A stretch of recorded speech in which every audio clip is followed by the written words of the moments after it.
So this is 9B homework, problem number 1. And the first thing that I wanted to show you guys is the formula for independence.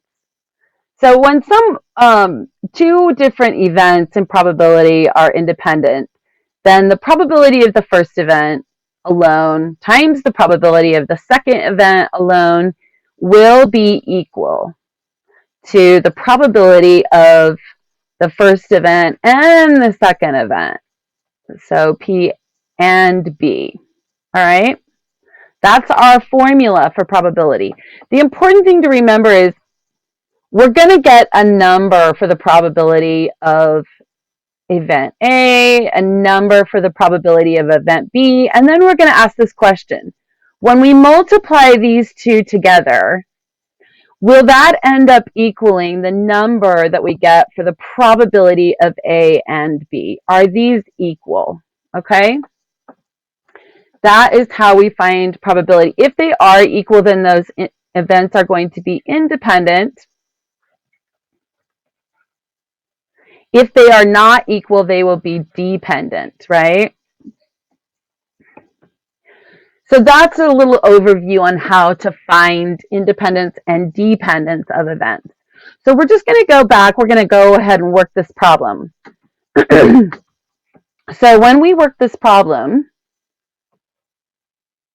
I'm going to just start all over again, give us a clean, fresh slate.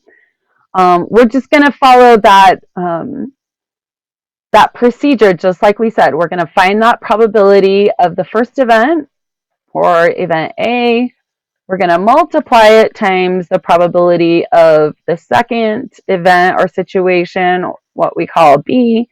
And then we're going to ask the question, does that equal the probability of A and B? And this is an important beginning to working these problems because you can see that all three of those numbers are already given to us.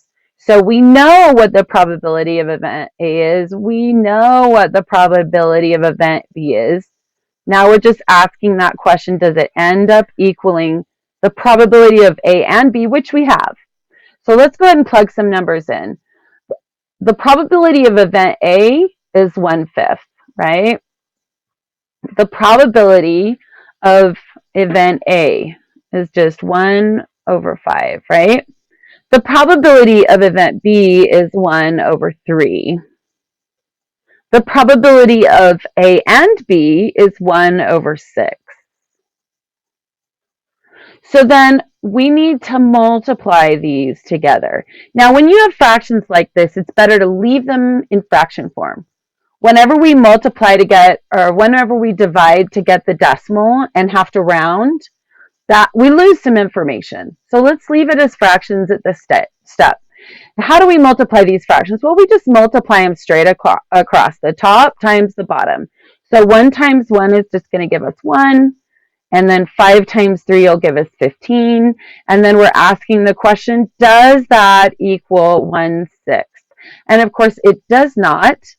And so that tells us that those events are dependent because those two sides are not equal, dependent. Okay? So there's our answer. They are dependent because it does not equal. All right? Thanks, guys.